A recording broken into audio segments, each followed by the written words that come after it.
Welcome to this video where we're going to discuss mobile device security and sort of the importance as well as the best practices. In this video, again, we're going to talk about why it's important, the best practices as well as the dangers. So why is mobile device security important? This is a question that you might be wondering, especially when it comes to dealing with your school and your university. So mobile devices are used to communicate, do work, store information, entertainment, all sorts of reasons, and are used everywhere as well. So it does also contain a lot of personal information. So this information could include things like phone numbers, financial information such as like bank account numbers, credit cards, financial information, like more other financial information about like money and how much you have and all that. So like it contains a lot of that in addition to also health information. So like if you're on your device probably stores a ton of sensitive information that if it got into the wrong hands would be very dangerous.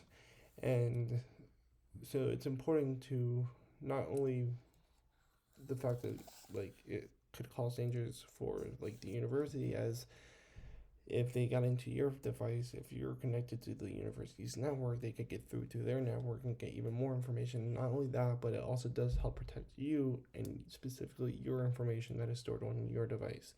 So again, that's where you kind of see how it's benefiting the university as well as you, is because the information on your device, it's your responsibility to protect. So this is helping you learn how to protect that, but also at the same time protecting information that the university has on you as well as other individuals. So what are the dangers? I've already talked a little bit about this, but they could steal your personal information.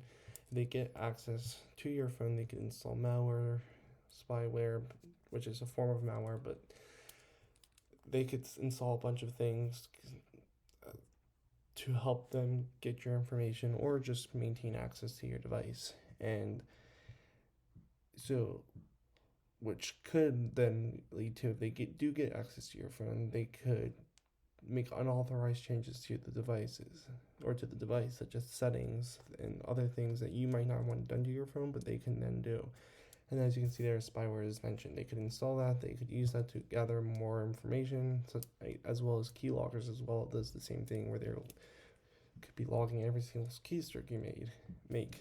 And another thing to really watch out for is weak passwords for any online account, and also ones on your phone, because again, these online accounts you're probably logging into on apps, phone, or web browsers on your phone, and places like that. So again, weak passwords is a very big area to watch out for.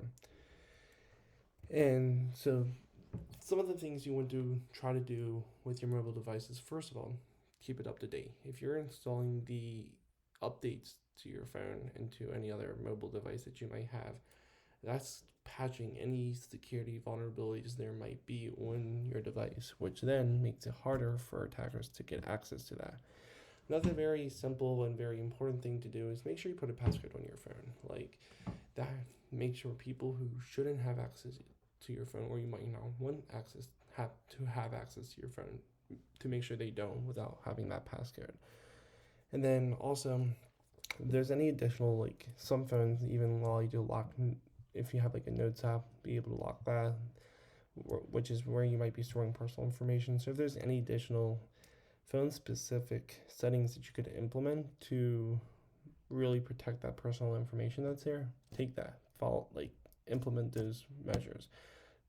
This will ultimately help you protect your personal information, and as well as making sure things don't get installed on your phone, making sure settings aren't changed that you want to change, which then that malware or whatever happens, especially malware though, could then spread to other devices and throughout the network, which then harms the university as a whole. So as you can see, I've talked about not only, I will emphasize this a ton, how this training is really meant to not only keep the university safe, but keep you safe as well. So this does conclude this video on mobile device security. And again, just really follow these best practices. It will really help you out and really protect your information.